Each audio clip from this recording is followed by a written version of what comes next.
What's up, Wizards? It's Dev and Igby. We're both from the place, and it is time for the big one. That's right, haven't done a top 50 in a few sets. It's pretty self-evident why when you look at what sets we've been getting, but Tarkir Dragonstorm is that good. A lot to talk about today.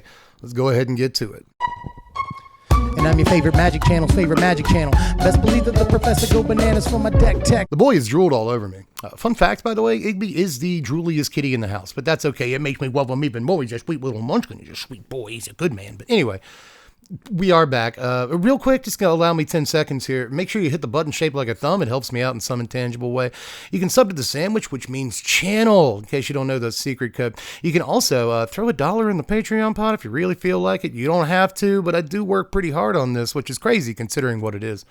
We talk about Magic the Gathering, right? But, you know, I take it very seriously, despite the fact that it looks like I don't take it seriously at all. I'm actually working very hard. So if you want to throw a buck in, that would mean a lot to me. But that's all your time I'm going to waste today, which isn't true. You see the runtime of this thing? I don't even know what it is yet. But anyway, we got to get to these cards because I got a buttload of honorable mentions.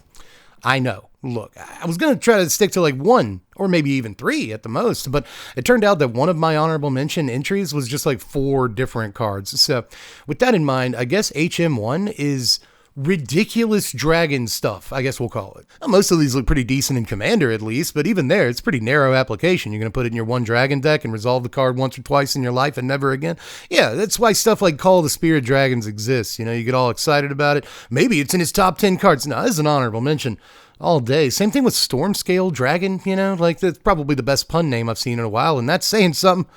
Again, considering what sets we've been getting lately, but this is like the only real pun name in the set, and it's a pretty good one. I like it, but the card itself is very expensive. You see how it's got Storm, but it's also really expensive. You try to make it work, you have a good time. Nice little Saturday night, but I'm not sure that I'm that into it, and it's probably not going to do anything outside of Commander. Same is true of Draco Genesis. Look at this stinking thing. It's like the zombie thing, but it's with dragons. It also costs 1 million mana, and like in Standard, probably just pay a couple extra mana, get your Omniscience or whatever. But again, like in Commander, this seems like it might do cool stuff in your Dragons deck, considering the text box on the card. But there's also Mox Jasper, which doesn't cost 1 million mana, and is probably the best of these cards for 60-card competitive play, if I had to guess. We'll see if somebody does something really weird with Stormscale Scion, but wake me when it happens. One way or the other, Mox Jasper is at least a 0-cost artifact, so it might do that. If nothing else, I guess it triggers Flurry very easily. I mean, you can probably justify reasons that a 0-cost artifact would see play besides just its text box, but once you do account for the text box, like, yeah, we got some Dragons in Standard and Pioneer and stuff, so like maybe it works out there, but I'm still honestly kind of skeptical. Well, let's move on. That is the fastest I've ever talked about 4 separate cards in the 10 years this channel's been on YouTube, but I do have 2 other cards I want to get to in the category here, and one of them is probably really bad, and the other one, probably really good, but we'll have to wait until we can play with them to see. Now, the first one I want to talk about is Sonic Shrieker, which is probably kind of bad, but this 5-mana thing can zap a thing for a couple when it comes into play and also gain you some life, and it also makes them pitch a card. That's actually pretty good value on a body for, yeah, it costs like 5 mana. It's kind of a lot of mana, but there's some things about this that I kind of like, but I don't have very much faith in it, so I'll move on to Corey Steel Cutter, my final honorable mention. That's how you say those words. This is actually pretty cool. It's more difficult to remove, practically at least, than like a 3rd Path Iconoclast or a Young Pyromancer or another 2-mana like creature that puts dudes into play, with the trade-off being it's only ever going to put 1 dude into play per turn, you know, like compared to Monastery Mentor. They both give the guys prowess, kind of like that, but again, Mentor's putting a lot more dudes into play over time. This, however, costs less mana, and it can go ahead and suit those dudes up with a blade. That's awesome. And like on turns where you don't double spell, you can still like play a creature and immediately suit it up with the blade, get in with haste and PT bonus. Like, that's all pretty decent, actually, just for the cost of a couple of mana. I'm not sure what decks this actually goes in day one, but there's a lot of potential value here, and haven't really heard a lot of people talk about it. But we're off to the list, Igby. Isn't that exciting? And everyone else, too. I forgot you guys were here for a second. Isn't it? It's pretty exciting. Number 50 will allow us to begin our day with a sunset. That's Sunset Strike Master. How poetic. This has actually been my number 50 like the whole time I've been making this list, through multiple rewrites on 6, 7, 8, something like that. I've just parked this right here because I think it's a pretty decent number 50. It could see play. in multiple formats, from standard to pioneer, all the way to commander, right? Because I think if you're like not playing green in your mountains deck, then you want a ramp. This is probably a pretty good way to do it. And then later in the game, when it's not as relevant as a ramp piece, just cashes in to blow up like nearly any problem flyer in the game of Magic, save for a few. And that's a good Magic card. You certainly are. The Strike Master. Number 49 is Lotus Light Dancers. Really, the entire 40s here are just cards that I really, really, with all my heart and soul, want to like, but they have to prove themselves to me. And honestly, that extends into the 30s a ways, but I think Lotus Light Dancers is kind of the epitome of that kind of card. Looks really good because it's kind of a tutor for 3 different things. And if you really want to be cheeky, you can use all of those tutors to go get the other 3 copies of Lotus Light Dancers in your deck, but you could also just go get one other copy of Dancers, and then do it all over again next turn, filling your graveyard with a bunch of stuff you'll use eventually, right? Sometime, something cool will happen. So if we can make something come together around the Dancers, then like, okay, but again, I have some doubts about this, but, buried alive on a body is a pretty decent thing. And we say some pretty weird stuff as Magic players sometimes, right? Like, buried alive on a body is a pretty good thing. And if somebody overheard that in line at the coffee shop, they'd like, call the police, right? So let's cheese it before the fuzz gets here. Number 48 is Shiko, Paragon of the Way, the first of these big old dragons you're supposed to be all scared of in the set. And I do really like this guy, but I also have the human gift and curse of constant cost benefit analysis, so I'm just not sure I'm that into it. That said, 3 mana worth of whatever non-land permanent type that you want out of your graveyard is a pretty tempting deal for me, but I'm very easy to tempt, you see.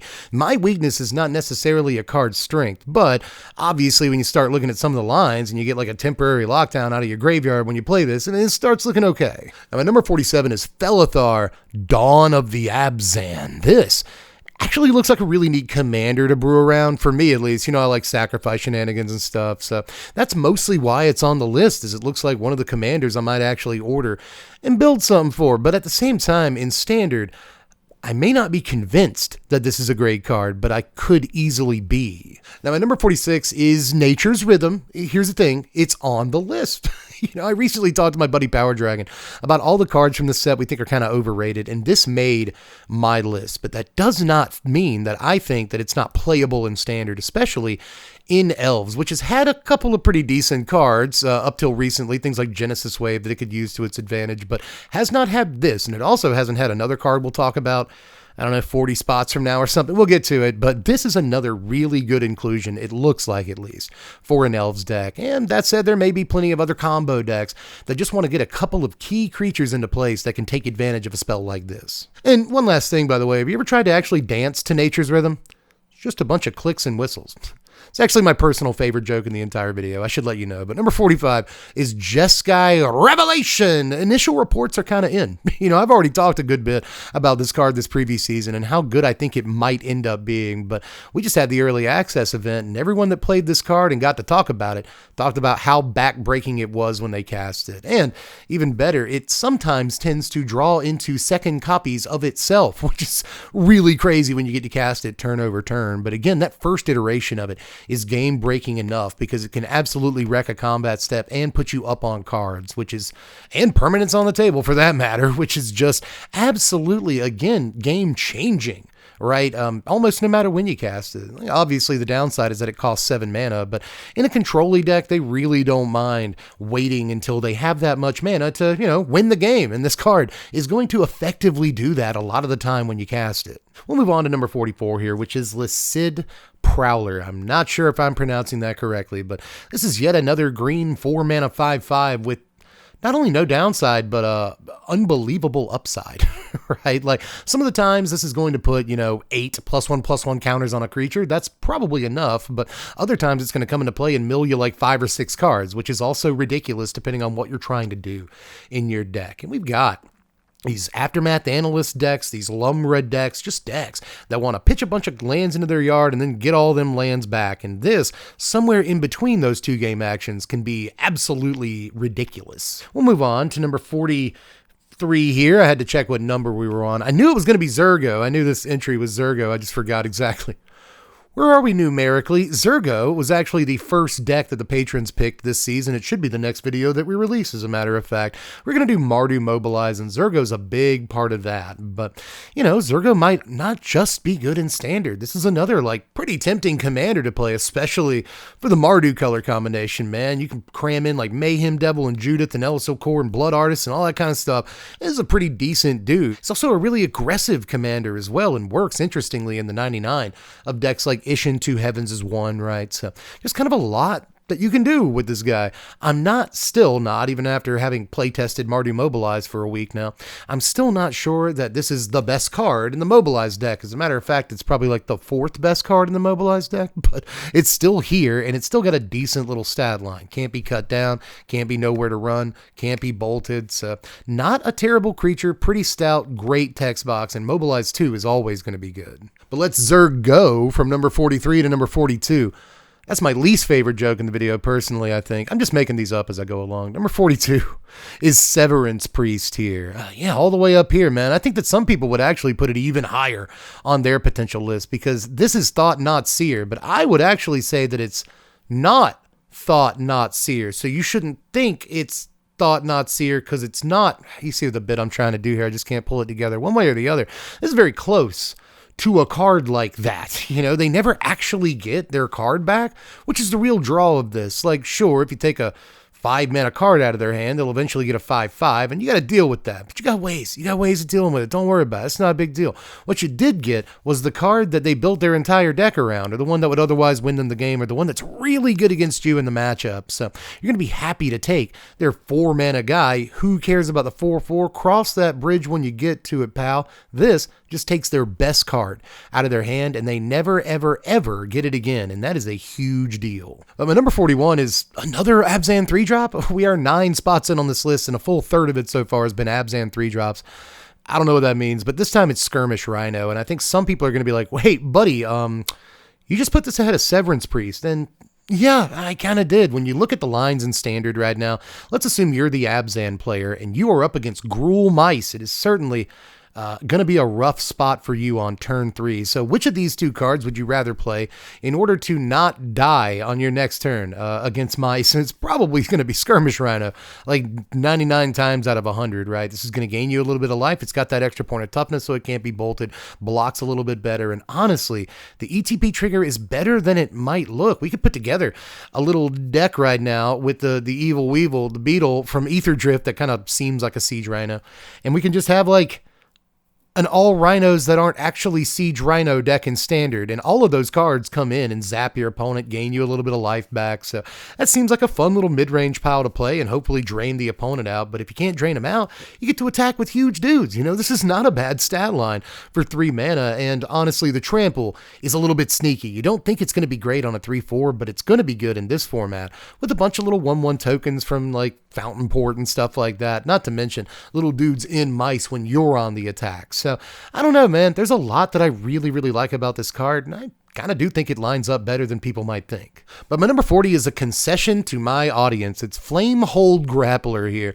I'm still not sure what you're doing with it. I just, you know what I mean? But I'm going to try to be as positive as I can about the card, even though I don't see it. A lot of you sure do. Of course, it can be helping handed back into play, and that only costs 1 mana to do that play. So then the entire world of Magic the Gathering is your oyster, and whatever spell you play next, you're going to get a copy of. Whether it's an enchantment, an artifact, a creature, it could even be a boat, a planeswalker. You probably don't want to do that, but one way or the other, you can copy just about anything in just about any format for a reasonable cost.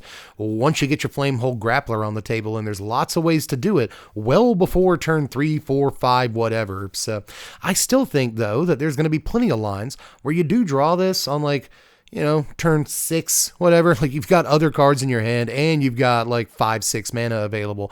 And those lines are going to be pretty great too. So whether you're casting it conventionally or you're doing some kind of dirty stuff like helping hand to get it into play and then cheat copies of something crazy out, then suddenly, yeah, I think you're having a lot of fun one way or the other, but sometimes fun isn't the most competitive thing in the world. It all depends on what you can actually copy with this and how efficient you can make that play. And honestly, I do think it has some potential. But we made it to the 30s. That said, doesn't mean that we're done talking about 3-drops. This is becoming a maze of 3-drops here. So let's continue to navigate that and look at Carsey Revenant here. I have also called this card overrated this previous season, but again, doesn't mean I think it's unplayable, right? Like mono black is really shaping up right now. In terms of like a mono black aggro deck, there's 2 other cards in this set we're going to talk about as we move through this list, and another in the Final Fantasy set that's going to like really make the mono black aggro deck pop off. But again, even right now, it's gotten a lot of pieces, this among them. But when you look at it in like a Golgari deck or something, well, sure, I'll give a Sheldred or especially a Glissa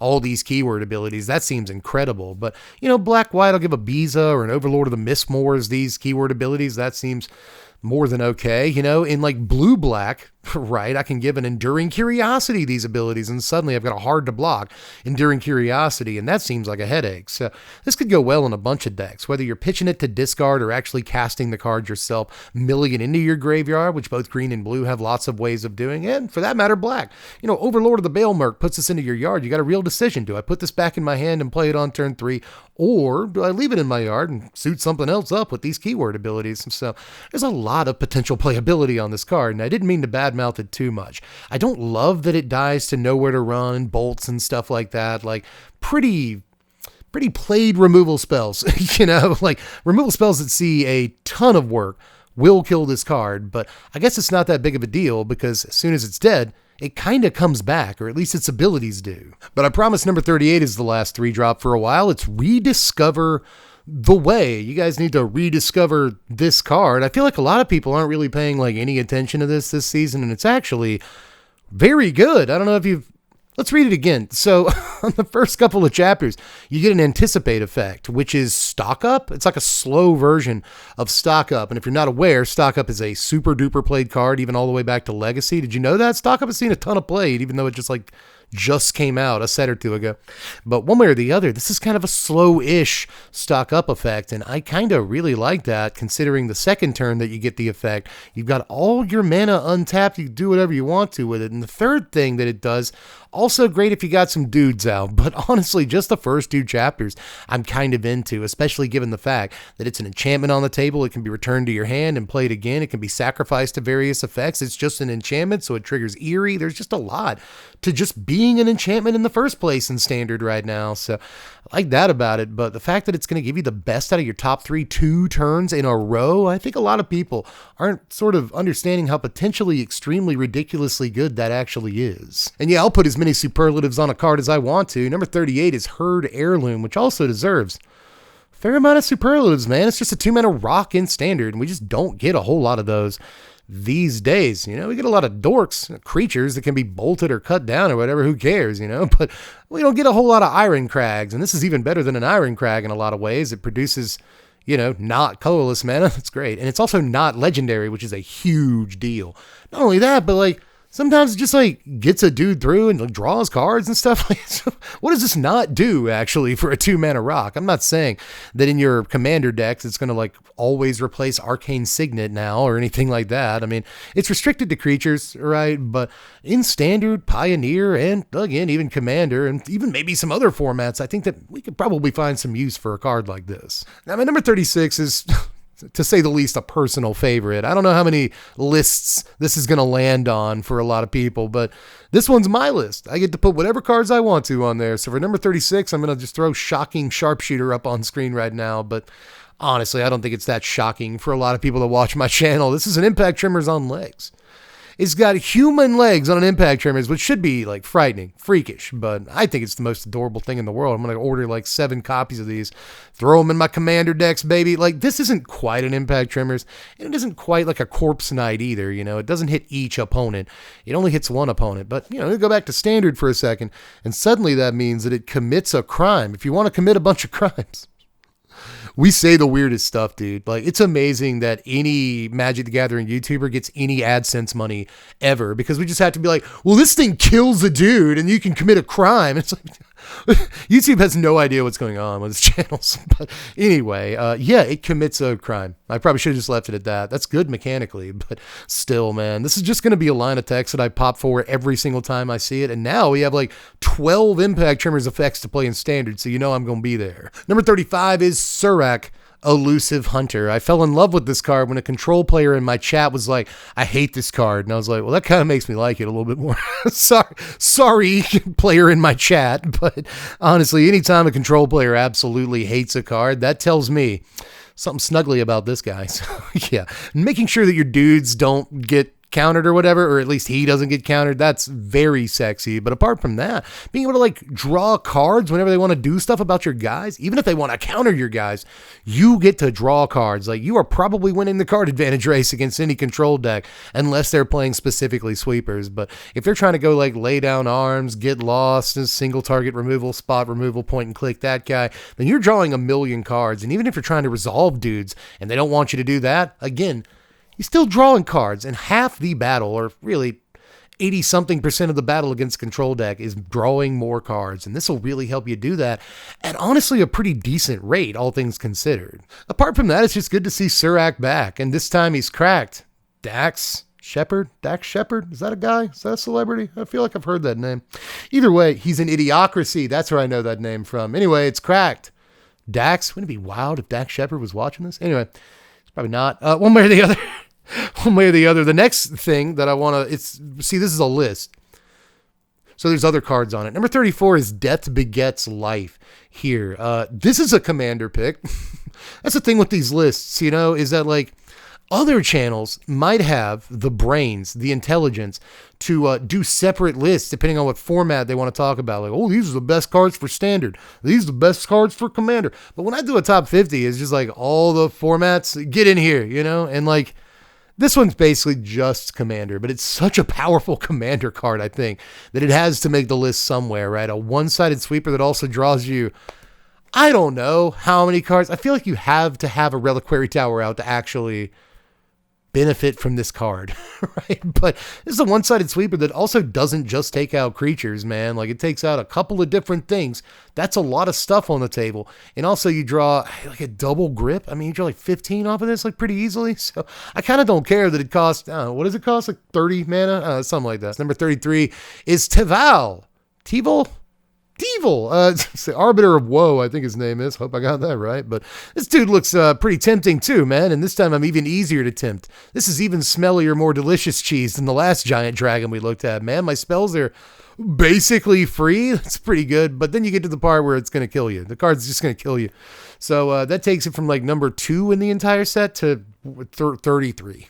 It's a pretty precipitous drop, but at the same time, this card could still easily be worth it to throw into your command zone if you built your deck correctly. If you're chaining spells that gain you life or something, then things get really interesting. If there's spells that gain you life while also milling you, or maybe you alternate between milling, gaining life, so you can keep this kind of engine going.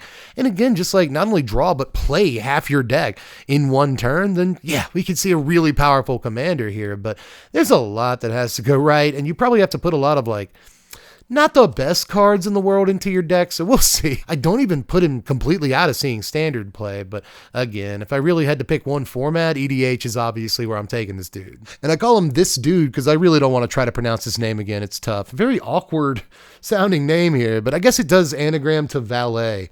I would let this guy drive my car. But number 32 is another huge dragon. We didn't have to wait too long for this one. It's Neriv, Heart of the Storm. I feel like they're running out of fake names over at Witches of the Coast. It's just nothing but awkward names. But as far as Neriv, again, I don't really want to say his name over and over, so I don't know that I want to play him out of my command zone, but I want to put him in there. In the first place, more than any other huge dragon in this entire set, this is the one that I want to spend like 2 whole days on TCG Player and Card Kingdom and EDH Rec and grouping cards together and writing them down in my little notebook. And I'm going to order that one. We'll see if I get a good deal on it. And just coming together with 99 cards that work perfectly with this, and then sleeving it up and maybe ordering just the right sleeves for it. These are my Nerev sleeves. I'm really proud of this deck. He's a good guy. And I really want to do that with this dude. Like a lot. Again, if I had to play Commander with any single legend in this set, I think it might be this guy. It's because I'm a simple guy. I like to swing stuff sideways, but this is also potentially okay in Standard, where it actually doesn't cost that much when you really think about it. We got plenty of really good haste dudes for this guy to work with in standard, especially Screaming Nemesis. When you start to think about how this guy is worded and how that card is worded, it works exactly the way you want it to. Whether Screaming Nemesis is getting in for combat damage or its ability is dealing damage, it deals twice that much damage so long as it came into play that turn. That can get out of hand real quick, but there's just, again, a lot of good haste creatures in general this can work with in standard. And when you consider how it might work with, say, Mobilize as an ability, things start to compound. But my number 31 is Naga Flesh Crafter. I don't know what we're doing with this card, but I trust that there is a thing, right? There's got to be at least one thing. And when you get to EDH, you have the almost entirety of Magic history to play with when it comes to this card. You can probably do some just degenerate nonsense, just some stuff that make me salivate. But even in a much more narrow format like standard, where we don't have anywhere near as many options, I still think there's a lot you can do with this. Even if all you're doing is turning all your guys into like Carsey Revenants or something, and they all have flying, lifelink, death touch, that's probably pretty decent. You know, if you're just turning all of your dudes into a double striking guy, that's okay. So if you're just kind of giving a decent keyword to your entire team, that's one way to use it, but obviously it can get far more busted than just that. For instance, turn all of your creatures into, say, an Enduring Curiosity and draw 1,000,000 cards when you get in that turn. You can turn all of your creatures into, say, an Overlord, and when you attack, you either get like 1,000,000 lands if it was a Hauntwoods, 1,000,000 2/1 flyers if it was an Overlord of the Mistmoors. So again, there's lots of ways to use this card without ever actually having to play it to the table at all. Just pitch it or mill it into your yard, and then suddenly on a later turn, you can threaten to turn your entire team into the best guy in your deck, which seems like it'll end a game or two. My number 30 is Temur Battle Crier, which might actually be the best ramp in the entire set. And this is a set with a few ramp elements, you know what I mean? But this one actually is kind of cumulative, like exponential. I don't know what word I'm trying to use here, but I think you get what I'm getting at. If you have just it as a 4-power creature, well, it ramps 1, but if you use its ability or its cost reduction to play another large monster, well, suddenly all of your large monsters are reduced by 2, and then 3, and then 4, and before you know it, you're playing Vaultborn Tyrants for just like a couple of green mana, and it really doesn't take that long. So again, in Temur Commander decks, I could see this being pretty decent as just like a ramp element, but when you get to Standard, there's a few decks that might already use this, right? Things with like Outcaster Trailblazer, I believe the guy's name is, because they are best friends. They go together like peanut butter and ladies. Just good grouping of cards. If I were him, I certainly wouldn't cry. He's got a lot to be happy about. But we'll move on to number 29, which is Maelstrom of the Spirit Dragon. You may have noticed that I didn't group this in with all the other like dumb dragon stuff in the honorable mentions. That's because I think that this is actually has a ton of playability on it. You know, I think that like Mox Jasper might, don't get me wrong, but this for sure, no matter what the build is, drops into your 5-color dragons deck in EDH. And for that matter, if you're building dragons in Standard, Pioneer, even Modern and beyond, then this always goes in no matter what.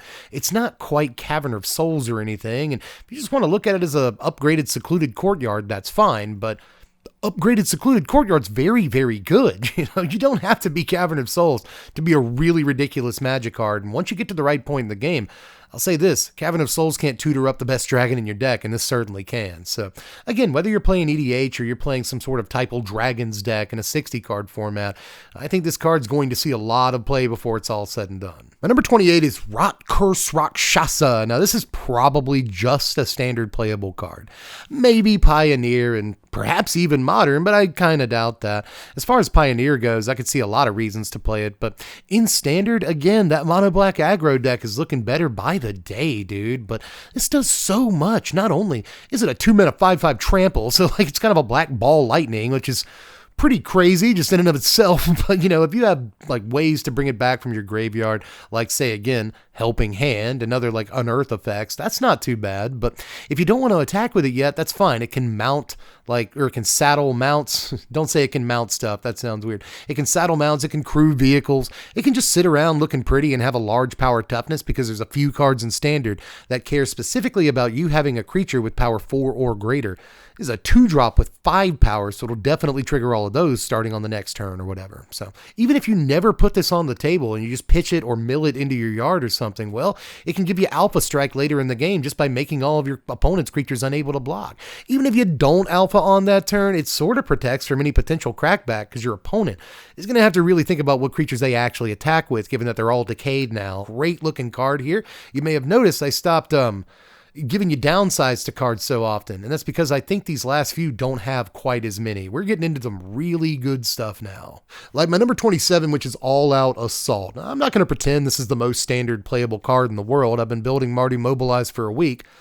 Still haven't tested this card. I just don't think a 5-drop is good. But when we get to Commander, this is one of the most playable pure EDH cards in the entire set for me, man. Like, not only is it great as redundancy and Ishin Two Heavens is one, and if you do have both it and Ishin out, you're probably having the best Saturday night of anybody at the table, so congratulations, cuz. But even outside of Ishin and like Caesar or Kaiser or however you're supposed to pronounce that guy's name, and really just about any Mardu Commander deck, this thing is going to be played. More or less guaranteed. I won't necessarily say this is a must play in Mardu, but it is a just play, as in you just play it. But we'll move on to number 26, which is the Sib Sig Ceremony. You knew this had to be on my list somewhere, and it's kind of surprising even me that it's all the way up here, but I cannot wait to get down to business in Commander with this card, which I honestly don't say about every card. I'll say this card might be good in Commander, maybe I might brew this in Commander. This is actually one that I have to order like as soon as the set's available and play with it, because this just enables all the most broken stuff in all the Commander decks I already play. You know, I can't lie to you again, just like All Out Assault, I'm not sure this is really playable in Standard. But it's worth noting that this is one of those cards that, like, with every set that comes out from now on during its standard lifespan, which is going to be like every 2 months for the next 2 or 3 years, every creature that we see during previous season, you're going to have to be like, is this what breaks Sib Sig Ceremony? So, you know, because when you look at Commander and all the combos available to this card there, you really get some hope for what we can eventually do in Standard. Can't do too much now, but in Commander, it's as easy as like a Blood-Soaked Champion and a Phyrexian Altar. And then you're just infinite 2/2s forever, buddy. And there's like a million ways to put together similar combos with this card in Aristocrats. So, you know I'm playing this day one, but not necessarily in the format you'd think. But for my number 25, I'm going to cheat a little bit. I haven't done that a whole lot on this list, so, you know, you got to give me a couple like this. I'm just going to say removal. Often, I will put this in the honorable mentions or in the cards I mentioned even at the end of the video. I'm like, well, I didn't get to talk about this. You know, there's always a section like that. But this time around, I felt like this removal was good enough to make the list, and there was enough of it to make the list too. You know, things like Inevitable Defeat and Frontline Rush, I think these are decent enough looking removal pieces, and Inevitable Defeat will probably see a good amount of play in Mardu Commander decks, whereas Frontline Rush could see play in like Boros Tokens decks in Standard. But the two best pieces of removal in the set, I'd say, are, for one, Awaken the Honored Dead, which I think is unbelievably good. Despite the sorcery speed, this again benefits in multiple ways just from being an enchantment, and eventually it's going to bring one of the best things in your yard back to your hand. It's not quite the Eldest Reborn, but it's also cheaper than the Eldest Reborn, and the removal piece of it is a lot better too. But as far as the best removal spell in the set goes, it might be, and I say might be because we're going to get to another entry in a second, but it might be Kintree Severance, with just exiles anything relatively large, and also, coincidentally, triggers up the Beanstalk. You know, all the things in this set with this casting cost right here, wherever it is, that will trigger up the Beanstalk, and this is in the colors to do so too. So I think that's really relevant in and of itself, but it's just a super duper playable removal spell too. But as far as number 24 goes, I'll kind of bridge the gap here, because you could call this a removal spell, but I separate it from the rest of its removal brethren because it's so much more than that. Number 24 is Glacial Dragon Hunt, all the way up here. It's just a baby ill-timed explosion, but again, I think it's so much more than even that. You know, blowing up most of the creatures that you would be worried about, especially at this point in the game, on turn 2 or whatever, is pretty decent. That's all right, but you'll also get to play this a second time later in the game for the same casting cost most of the time, depending on what you harmonized it with. But even if you have to tap down like a 2-power dude to play this out of your graveyard, so even if you have to pay 6 to play this out of your graveyard, I really don't think it's that big of a deal. You'll do it if it means not only blowing up a creature, but importantly, and the part I haven't talked about yet, drawing and pitching, man. A loot is so good right now because not only do the decks, that already play cards like Ill-Timed Explosion, want to pitch cards into their yard for various reasons, but they also, of course, want to get deeper into their deck. Just about every deck wants to do that. So on turn 2, you get a play that not only stocks your graveyard for Reanimator or Harmonize or Renew or like Flashback, whatever it is you're trying to do. You not only get to pitch a card, you get to. That's how we got to look at this. But you also blow up a creature and get a fresh card. And that is so much better than it might appear on the surface. And when you get to do it twice, come on, man. This is maybe easily one of the better cards in the set. But number 23 here is kind of a real swing that I'm taking, and it's your guys' fault. Because just like Flamehold Grappler, you guys have kind of convinced me that Mardu Siegebreaker is the real deal. Only, unlike Flamehold Grappler, this time I am 100% on the bandwagon, buddy. I got flags and pennants. I'm wearing hats with Mardu Siegebreaker on them. I'm getting up on a soapbox with a megaphone like, Mardu Siegebreaker. I'm telling you, you've kind of convinced me this could actually be a very, very good Magic card. You know, not only does it play fairly well with like Overlords and stuff like that, because even though you won't get their attacks triggered, you will get an Enter the Battlefield trigger every turn when you make your Overlord token off of this. That's very attractive. But apart from that, when you do lose your Mardu Siegebreaker, you get your Overlord back, and that means another Enter the Battlefield trigger. I'll take that. But mostly, this works well with stuff that wouldn't otherwise be able to attack for some reason or another. For instance, like the gods from Ether Drift, right? Like Katramos is a good example. There's a few really good cards that wouldn't normally be able to attack that this can basically force attacks on. And that makes it more than good, honestly, man. This can just come down the turn it hits the table and have this massive effect on the game state because it's attacking for a lot of damage, too. I don't know, man. Just the more I think about him, there's something that tells me that this guy has the potential to be one of the more feared turn 4 plays in the entire format, depending on what kind of tricks you're actually getting up to. So, yeah, I think you've convinced me. I have seen the light. Hallelujah. Mardu Siegebreaker is actually a very good Magic card. I'm fairly certain, but we'll move on here to number 22, which is Magmatic Hellkite, another 4-drop that I think might end up being one of the more impactful 4-drops in all of Standard, especially in multiples. If you go Hellkite into Hellkite, your opponent's just kind of never getting to tap their lands ever again. And imagine the nightmare scenario where your opponent plays a Hellkite and then you miss your next land drop. So you're only on like 2 mana for a turn and it's like turn 4. It's just like, again, this thing is going to lead to a ton of headaches and actually maybe be like the best turn 3 dragon after ramp that you can play in all of Standard, because the faster you can play him, the better he usually is. But number 21 is another dragon. If you can imagine, there's a lot of dragons in this set. It's Clarion Conqueror this time, which is a cheap dragon. You don't really see that a whole lot.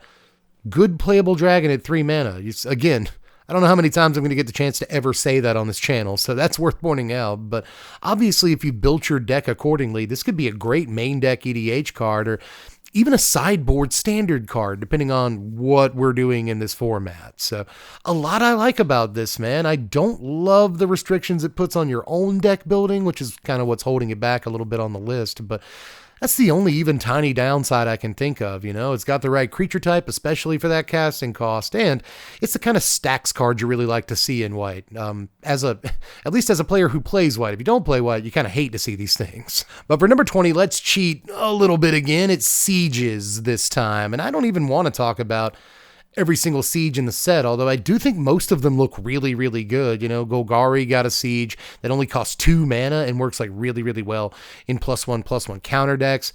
That's awesome. People are even talking about the Boros Siege, which I didn't think looked great, but here after early access, a bunch of people played with it, and they're reporting some really nice stuff on the card. But my favorite is Frostcliff Siege, man, the Izzet one. Sorry for not pronouncing it very well. Frostcliff Siege. For some reason, that's very difficult for me, but this is a Rhythm of the Wild in Izzet, which is nuts. You know, I really like access to that in Standard, because I can tell you, this last year, really, I built a bunch of decks, and halfway in between building them, I was like, you know, This could really use a Rhythm of the Wild. Like, just a 3 mana thing that gives all my guys haste would be fantastic. And we've gotten stuff like Enduring Courage. That's technically a 4 mana guy that gives all my stuff haste. I want it to be 3 mana. So we finally got our Rhythm back in Standard, which I've been waiting to get my groove back ever since Rhythm rotated in the first place. And Frostcliff Siege is going to give us the best chance at doing that. And number 19 here is Songcrafter Mage. What song do you guys think he's singing?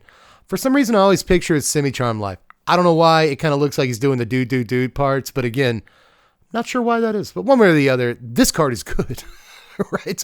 This is kind of a revisitation of Snapcaster Mage in a more powerful way than we've really ever seen. You know, it's not like we don't get these weird iterations on Snapcaster Mage, but usually they are very ugly, unplayable cousins. You know what I mean? Well, it costs like 7 mana and they don't even get an instant. They can only get sorceries. I don't even know what card I'm discussing right now or describing, but I know that we've seen a bunch of Snapcaster variants that have been like obviously way off the mark just over the last few years. This dude, on the other hand, even though it does cost a little bit more than Snapcaster, it can at least reduce the cost of whatever it plays out of your graveyard by 3, and sometimes even more if you have a larger creature out. So this isn't Snapcaster or anything, but again, it is easily the best variant that we've gotten in a really, really long time. And by the way, speaking of Temur Doppelgang, I'll bring that deck up again, but again, even outside of Doppelgang, this could have an awful lot of work to do. It has to be in a very specific deck, right? Temur, but it's not too hard to envision building a Temur deck that can take severe advantage of a card like this. My number 18 is Tarkir Dragon Ascendant. This is another one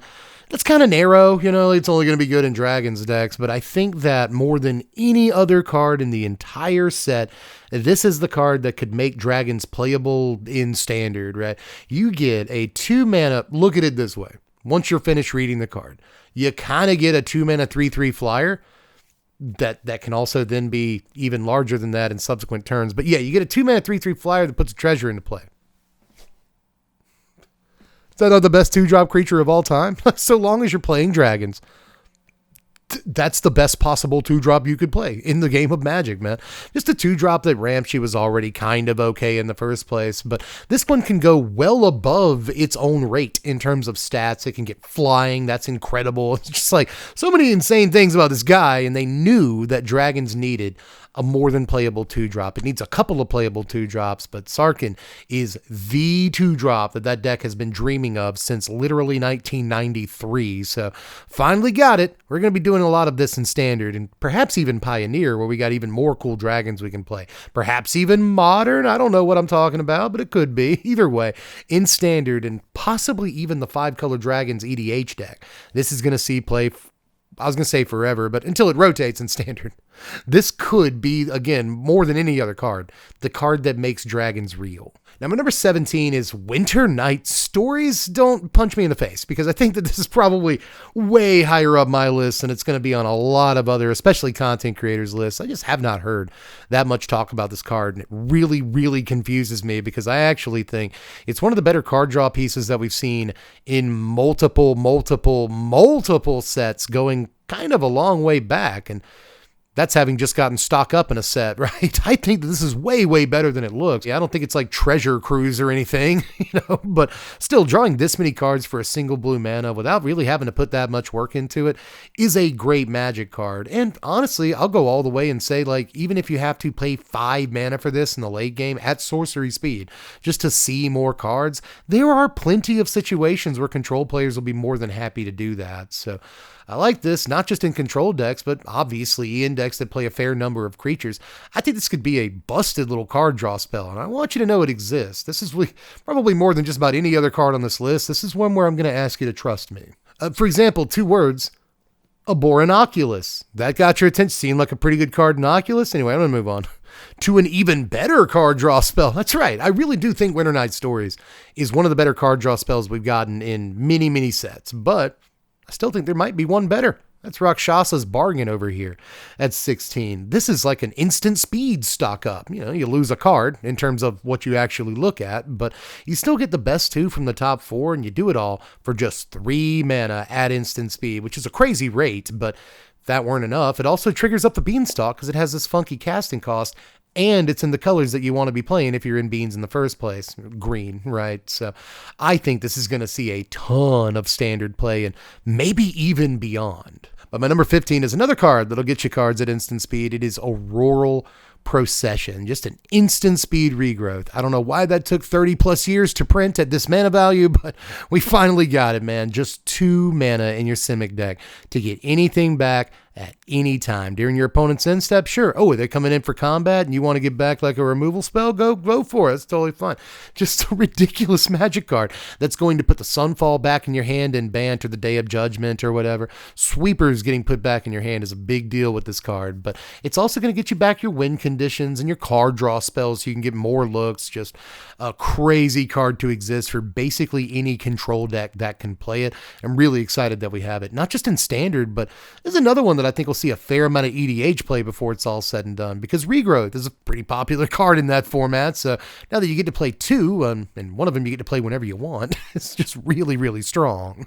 Now, my number 14 is Dalkovan Encampment. You might be surprised that I didn't just dedicate a whole slot on the list to lands, but you know, the black one was already on my sleepers list, right? So that doesn't count.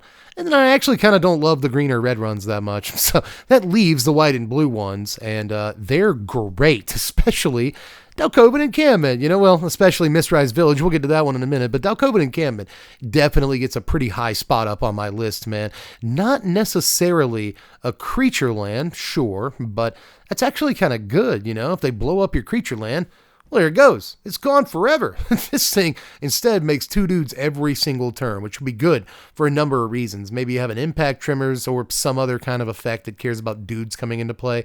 This is great for that, but just like in your, I don't know, mono white deck, which again, I know you want this to come into play untapped, but just to illustrate how powerful this card could actually be. Sure, it comes into play tapped in mono white, but it also draws a card off of Caretaker's Talent every single turn, draws a card off of Takasia's Welcome every single turn. Those seem like really, really good things to be able to do. And you're the deck with the Day of Judgments. You're the deck with the Sunfall. So you can rip those sweepers off and still attack with 2 dudes every single turn if you've got the mana to do it. This card looks absolutely cracked for a land to me.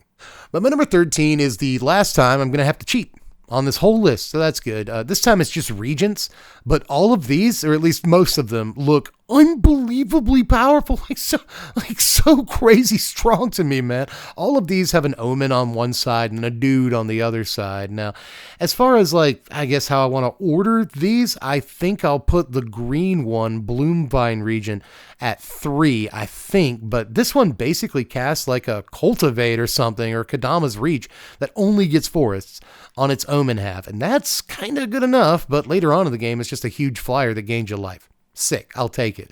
As far as the black one goes, Scavenger Region, I want to call it, one way or the other. This is like a sweeper on one half and a pretty difficult to actually deal with dragon on the other half. I think this is maybe going to end up seeing the most play out of all of these regions. I think it's going to pop up everywhere from Golgari and Azorius to just mono black, but apart from that, the one that I actually think I like the most is Marang River Region, or the blue one. First of all, the omen half on this is pretty decent. Instant speed, again, draw 3. That's a lot of looks. And this one, too, lets you bin a card, which is, again, an upside. Stop saying that now, but it just is. But the dragon half of this is a righteous finisher for any control deck, man. Not only do you get a big flyer that ends the game in just a few bites, but you also get to take 2 things off the table. Like, it doesn't blow them up forever or anything, but that is a ridiculous kind of tempo that, like, even a control deck, which usually doesn't value tempo so much, is going to be into, just because it affects the board state so much all at one time. Just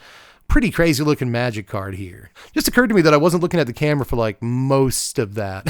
Sorry, I just lost in my own thoughts. Like, man, these are good cards, bro. Still, they are. Every single one of these regions, I think, is standard playable. And we'll see how well they affect the format and which ones actually affected the most.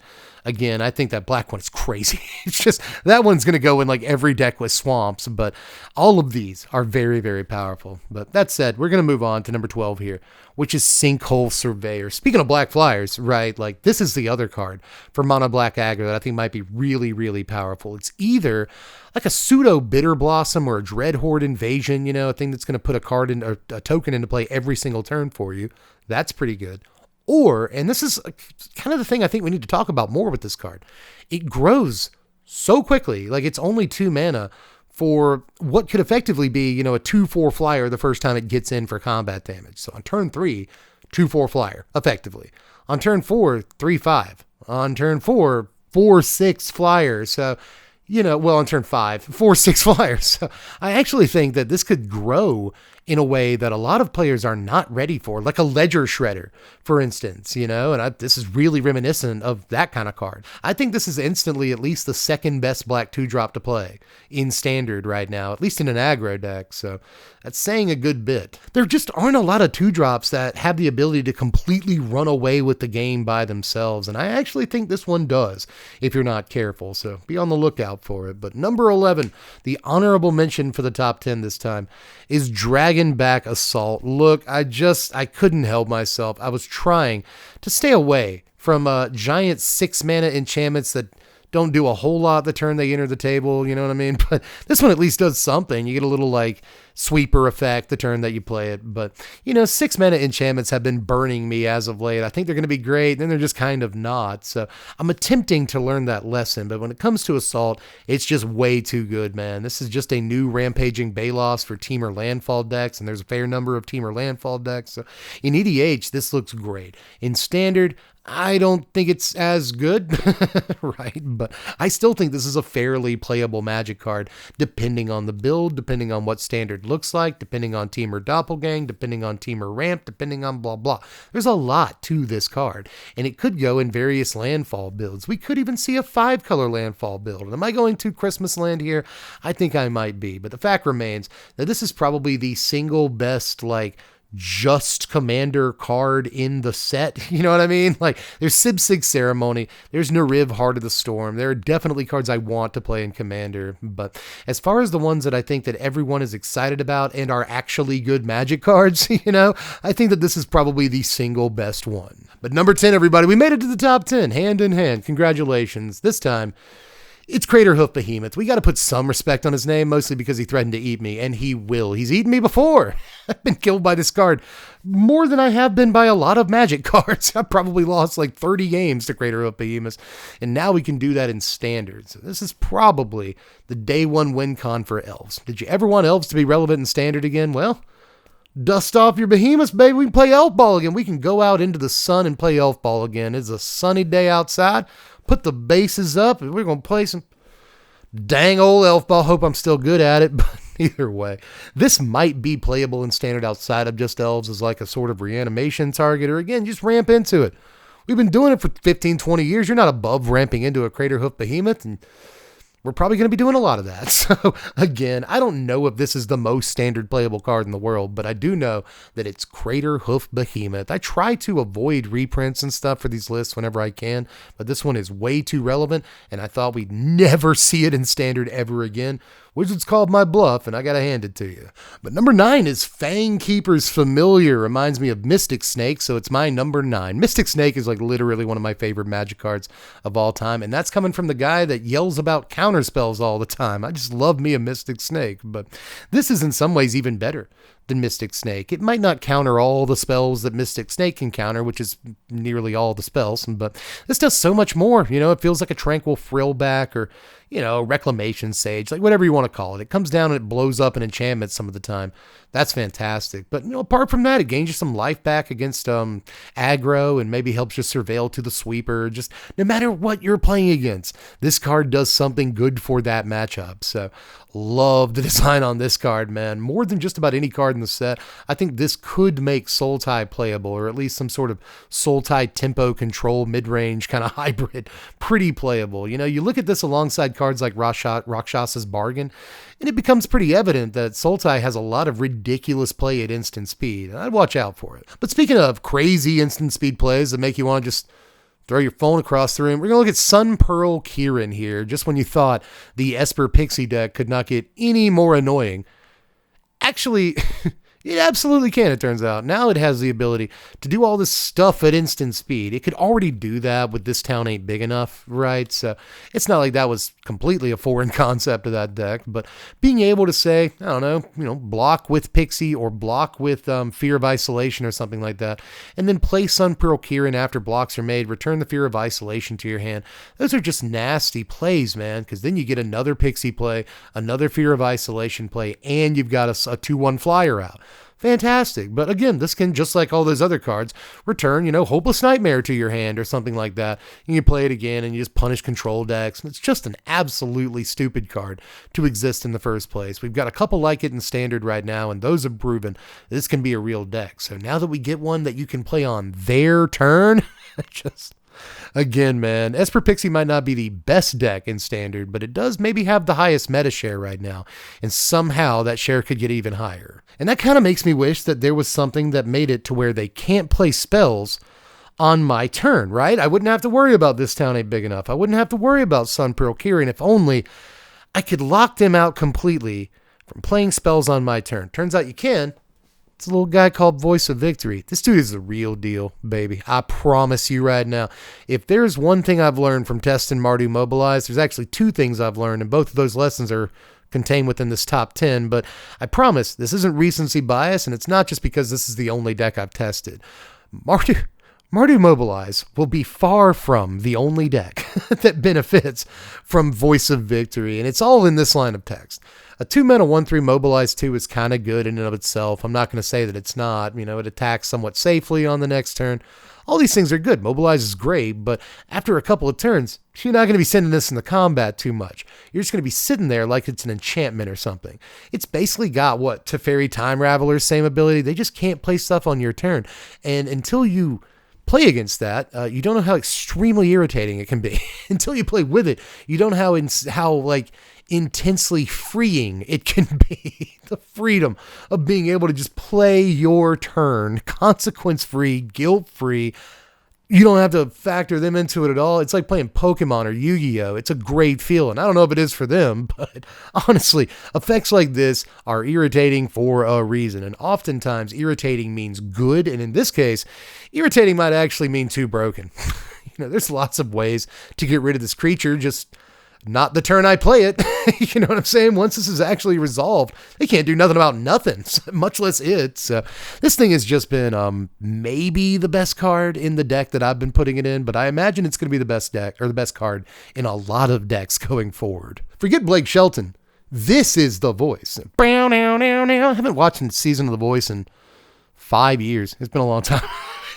Anyway, number 6 is Dragonfire Blade. Now, the problem is getting this equipped in the first place, because I assume if your opponent's on open mana and you go to equip this, they'll shoot that guy down. But I assume that with every single equipment that's ever been printed. So that's always the downside, right? But once this is safely suited up and booted up to a dude, they're just protected against most of the removal spells in Standard. There's a few in this set, like Kentry Severance, that might be able to blow them up. Frontline Rush, right? There's some stuff. Lightning Helix isn't in this set, but that could work. But ultimately, there just aren't a whole lot of multicolored removal spells in Standard. We are mostly riding with Go for the Throat, Anoint with Affliction, and friggin' Get Lost and Lay Down Arms, and stuff like that, right? Again, just not a whole lot can zap your dude once it's wearing a sword, and I think that's going to be the most relevant part of the card. But number 5, man, I really wish I could put this higher up the list, honestly. It's Urini, the Song Unending. This Standard that we're in right now actually includes some of the best Reanimator targets that have ever been printed. We don't have Gristlebrand in this Standard or anything, but we do have not only Valgavoth, right, obviously, but Atraxa. And Atraxa sees play as a Reanimator target all the way back to Legacy and Vintage, just maybe the actual best Reanimator target they've ever printed. I bring that up to say that I still think, even with that information, Urini might be the best reanimation target in Standard. I'm totally serious. It doesn't draw you 4 cards the way Atraxa does, sure, but your opponent is not killing it. Again, mostly we're using, Go for the Throats and Get Lost and stuff as point and click removal in Standard. So unless they have, Sweeper. They're just not killing this guy. It ends the game in 2 bites. And when it comes down, it blows up like everything on their side of the table because you do have some lands. Even if you reanimate this on turn 4, it's still blowing stuff up. Even if you have 4 lands and you zombify this, you're still taking a creature out. Like, it's still like Flame Tongue Kabu's a dude the turn it comes down, which is really, really good value. But obviously, later in the game you play this, and who knows if the first one you play is going to end the game. So if you ever have to play a second copy, either by ramping into it or reanimating it again, well, that's just going to blow up the entire team on the other side of the table. Again, it doesn't put a bunch of cards in your hand the way Atraxa does, but it does massively affect the board state in a way that Atraxa can only dream of. And again, your opponent's going to have the hardest time in the world getting rid of it. And even if they can draw the Sheldred's Edict, I don't know what they're drawing. Like, even if they draw like the unsummon effect or whatever, they still only have 2 turns to do that before this card eats their lunch entirely. We'll move on to number 4 here, which is Mistrise Village. Probably more pressed than almost any card in the entire set. A lot of Commander players talking about they want to play it because they don't want their stuff countered, even though they're blue players. Even blue players don't want counter spells. Isn't that wild? But anyway, just before I start that tangent for the 50th time, this is going to be great in Mirrors, in Standard, Pioneer, Modern, Legacy, Vintage. I really think that basically every single format that has islands, and I'm pretty sure islands are... Is this a controversial statement? Islands are maybe the best cards in like every format. You know what I mean? Like, blue is just overrepresented in just about any format it could be represented in. We really ought to start a format where the whole thing is no blue. That'd be really funny. But either way, blue is maybe the most popular and in some ways most powerful period color in the history of Magic, all throughout Magic history. So with that said, just about every deck in every format wants a copy of this card, or at least so long as it's playing islands. This could honestly be the number 1 card in the set, but there are 3 cards that I'm a lot more excited about than some random blue land. So with that, let's get to the top 3. Number 3 is Ugin, Eye of the Storm. Another card that I've called overrated, but I have to keep telling you that doesn't mean I think bad. Overrated does not equal bad. In this case, I really think that Ugin is easily one of the best cards in the set. You get him resolved, and suddenly you're blowing something up. But that's just what Meteor Golem does. Meteor Golem does that. Who cares, Well, it turns out that if you have an Ugin out and you play a Meteor Golem, you get to blow 2 more things up, because it's not just when you play Ugin, it's when you play any colorless thing. So you can play Ugin and then immediately use his ability to add 3 mana to your pool, play some sort of mana rock or something, and blow something else up, 2 permanents, the same turn you played Ugin. That's wild. Like, both of these first abilities are great. None of them actually win you the game outright, which I do think is an issue, especially in Standard compared to stuff like Kaya, who has actual inevitability and will win you the game and is not targetable because she has hexproof. If you're going to spend 7 mana for a walker, I still contend that Kaya is better for most intents and purposes, but in your mostly colorless deck, obviously this is wild, but this is one of the few cards on the list that works better in older formats than it does in Standard. Like, in Modern, you have access to Tron, which means you could easily play Ugin on turn 3, thus probably winning you the game. So, this is one of those that goes really well in formats that aren't necessarily Standard or even Commander, but when it goes to EDH, literally any deck can play this card, and most decks play mana rocks and like random artifacts and stuff. So even in decks that aren't completely devoted to colorless cards, you could probably still get some work put in with Ugin, So just a very strong planeswalker that starts on a super high loyalty.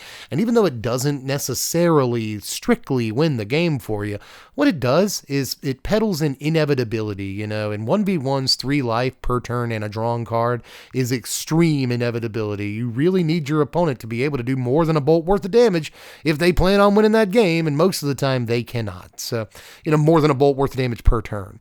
So Ugin is a righteous Magic card, easily one of the best cards in the set. And I just want to reiterate again, just because you call a card overrated doesn't mean that it's bad. But that means that there has to be a card in between Ugin and the other ridiculous Chase Mythic we haven't talked about yet. What could it possibly be? What could have beat Ugin for the number 2 card in the set? Well, number 2 is Stadium Headliner. And to be like 100% fair, I honestly think this card could be number one. And I really hope that it's not just whatever you want to call it, testing bias, recency bias. This is like the deck that I'm playing right now is Mardu Mobilize.